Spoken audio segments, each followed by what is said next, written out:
Make AIS work. I really wish I could get information in an accessible format. It would make such a difference to me. It would reduce the amount of frustration I experience. It means that I won't miss appointments through not being able to read it clearly, and it does actually restore my independence as well. An introduction by Alun Davies, Engagement Manager at Bristol Sight Loss Council. Through the experiences and stories of people who are blind and partially sighted, this video tells you the importance of getting information accessible. We also talk about work that we've done with the University Hospital, Bristol and Weston Trust in implementing the Accessible Information Standard. We end the video with practical examples of changes you can make that will benefit the patients with a visual impairment you work with.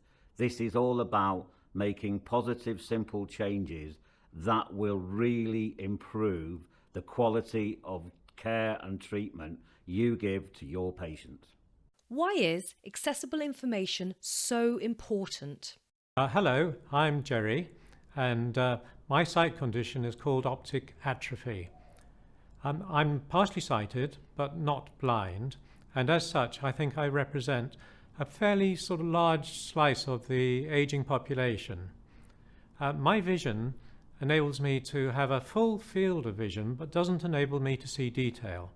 As an illustration of this, I am just able to read a number plate at 2 yards, but I cannot read letters without some form of very good magnification.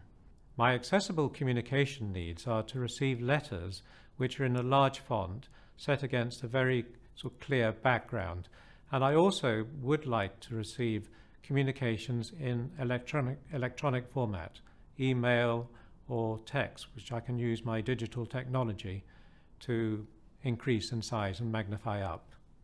Not getting the information in an accessible format always makes me feel incredibly frustrated and really cuts into my independence as a person.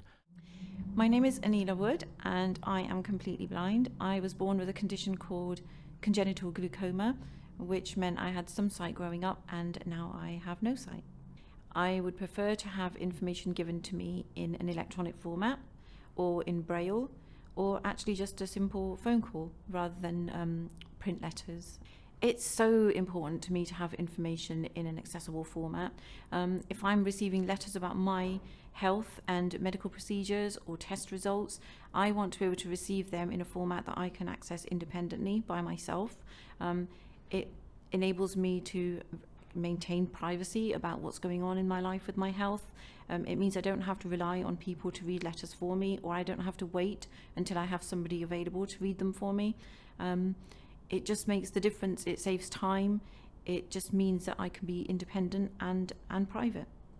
My name is Mark Stevens. I'm the Assistant General Manager within the Division of Surgery at UHBW, and I'm responsible for the ophthalmology services at the Bristol Eye Hospital and its outreach sites. The Accessible Information Standard is hugely important for operational managers running services within the Trust.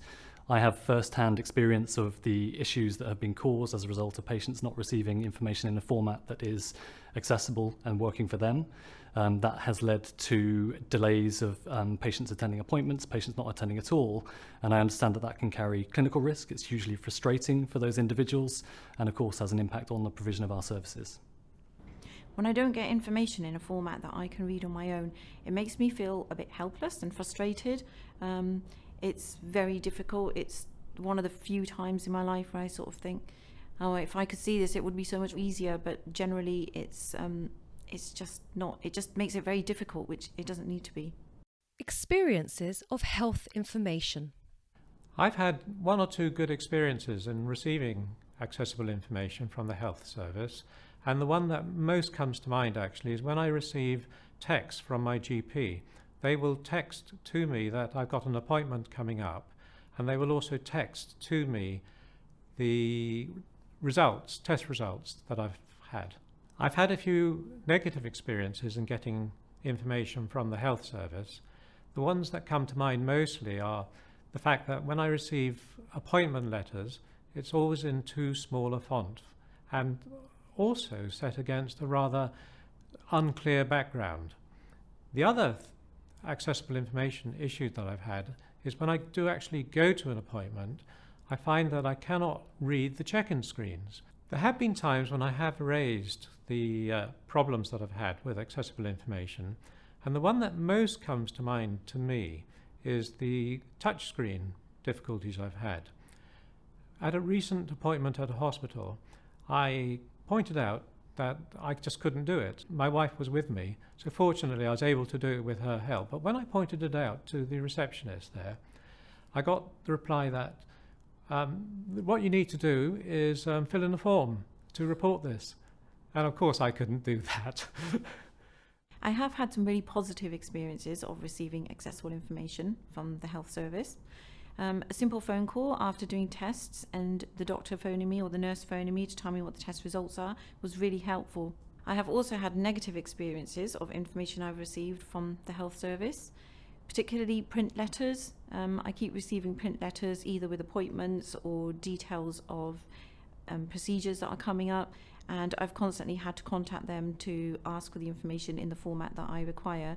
I have asked my doctors and hospitals to provide information in my preferred formats, and they're perfectly willing to do it, but they don't seem to have a system or a process to log my information so that it's on my record. So every time they need to send me something, we're back to square one again.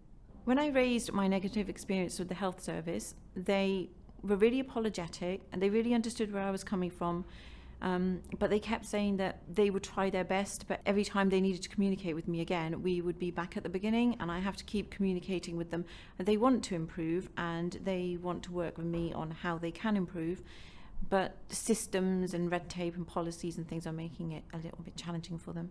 An example of a patient experience going wrong with regard to AIS is quite a prominent one and an important one for me in terms of kickstarting the journey that we've taken with our AIS programme. And that came about from a patient that had received a letter for an outpatient appointment, and he had received that letter in the post. He had previously stated that he wished for large format, and that action was not implemented. And as a result, that letter that landed on the patient's doorstep sat unopened, unread, and as a result, that individual missed his appointment. That individual wrote to the trust saying actually how that experience had made him feel, that actually he'd received a letter that he wasn't able to understand and to action in order to be there for that said appointment. And that really kick-started a process within the eye hospital and then beyond the organisation really in terms of championing such issues, in terms of raising the profile and the importance of the AIS. One thing that was really hugely positive off the back of that patient complaint was the individual actually volunteered to come along to a trust board meeting where he was able to come and actually explain his experiences to our board. He was really able to crystallise the factors that went into this and the feelings that an individual can have when they don't receive the information in the way that they've requested it. And it was a hugely powerful experience whereby all of those at the board were able to sit and listen and really fully understand the action. And of course, we're able to really then start getting behind this programme that we've created. The work taking place at University Hospitals, Bristol and Weston NHS Trust. So the Trust has been implementing or trying to implement the Accessible Information Standard from an early phase. One of the things that I've found has been that services have been inconsistent in their approach to it, and part of that has been that individual service leads haven't known what the resources are available, and of course that has led to a relatively disjointed approach. What I've found in the ophthalmology service is that we've responded to the needs of our patients specifically, and actually what I think has crystallised the trust approach to the further implementation of the AIS is the fact that patient complaints have showed the highlight the extent of the issue and showing how important it is for us to seek to try and improve things. In terms of practical examples that we have implemented at UHBW, we have been able to produce large format letters and correspondence for our patients. At the eye hospital, we've been able to display posters, and we've produced braille posters and leaflets that have been on display for patients and carers to access, to encourage them to speak to our staff to understand where they have specific requirements with regard to the AIS. We have also collaborated with the Sight Loss Council to develop a visual awareness e-learning package, and a major part of that has actually been a module specifically relating to the Accessible Information Standard. In addition to that, the Trust has also coordinated a range of workshops for staff in order to bring key stakeholders together to really understand what are the requirements, what can we do to really start the journey in terms of improving things. The Eye Hospital has got a strong history of engaging with patients, of talking to users who experience our services to better understand how they experience their time within our services. We've also worked closely, probably for the last 4 or 5 years, with the Sight Loss Council specifically, to where we have a really positive, collaborative, open forum where we discuss issues relating to our patients.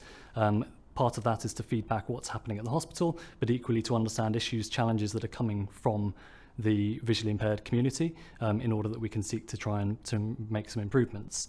In addition to that, we also have a patient focus group, which is a collection of individuals that have been through the hospital, have volunteered to be a part of our service design. So, for example, where we are looking to implement a change, we can make sure that we listen to the voice of those patients that have experience of using our services firsthand and understand the challenges of designing and improving service for visually impaired patients. Whilst the AIS programme at UHBW is firmly underway, there is still quite a lot to be done.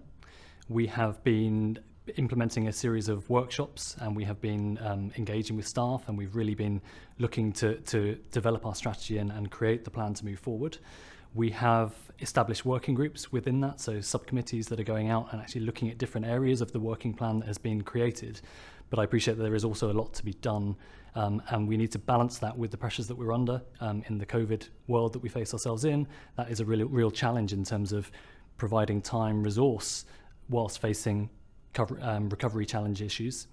In terms of understanding whether we are achieving the action plan that we've set forward, I think it's really, really important that we evaluate what we're doing. We need to look into what happened beforehand. We need to look at the way that things were. We need to look at how things are for patients following the plan that we've created and implemented. I think it's really important that we accept that we may not always be able to do things perfectly, but it's how we move forward, how we take the next steps to keep developing and improving. And I think that a really positive result of this would be reduced complaints, but equally some positive feedback to say that we've actually delivered something which has improved somebody's experience of their care within UHBW service. Practical changes NHS trusts can make. Tips that I would give to the health service to get the accessible communication information bit right would be to make sure that all staff have relevant training. So all staff to be aware of what accessible communication information is and how to implement it. It's all very well to have policies, but sometimes policies can't be implemented if nobody knows how to implement them. So it's really important to make sure the staff know what it is and how to do it. I would really like the NHS bodies to give me the options of how I'm going to receive accessible information. And I'd also like to be certain that my needs have been recorded on the systems so that every front desk in every NHS unit has a record and it's flagged up about my accessible needs. I'd also like NHS bodies to engage fully with blind and partially sighted people to get their views upon what their accessibility needs are. If I could pass on some tips to other operational managers in terms of making the AIS a reality within their organisations, it has to be about patient involvement, so engagement with individuals, patient groups, support networks, any collaboration to really be the root of all the work that you're doing. Equally, talking to staff, I think, is really critical to understand what they feel confident with, what they feel is at their fingertips in order to deliver the requirements of the AIS. And obviously from there, it's really important, if you are to develop a programme, as we've done at UHBW, that you need the support of your chief executive. We've been really fortunate at UHBW to have that senior backing that has been driving the work that we've implemented, and we couldn't have done it without the level of senior support that has provided. Following one of my regular meetings with the Sight Loss Council, we were discussing the Accessible Information Standard, and one of the Sight Loss Council members volunteered to come and actually be a part of a trust board meeting. the individual came along to the board meeting, and he actually was able to walk around the meeting, passing out simulation specs, which are glasses which are designed to make the user experience how it can feel with various ophthalmic conditions. And it was fascinating for me as a service manager to sit and watch those people on the board that I work with and see in various meetings to see their response of how, just for a moment, experiencing life as like a person with visual impairment would, was hugely, hugely important. And I think that was a really galvanizing moment in terms of really pushing forward the agenda of getting this right, making sure that we take the necessary steps to support the service users that are coming into our services, not just at the eye hospital, beyond across the trust in any service that's provided by UHBW. And I think it's been a really important factor for change on our journey with regard to the implementation of the AIS. As I hope this video has shown you, implementing the Accessible Information Standard is not difficult. It just needs commitment and the will to do it. And if you make it work, the difference you will make to the lives of thousands of people in your community will be massive. Please do it. Make a plan today. Thank you. In memory of Sheila Austin, passionate for the rights of blind and partially sighted people, without whom this video would not have happened. Find out more on the Sight Loss Council's work around accessible information on our website sightlosscouncils.org.uk.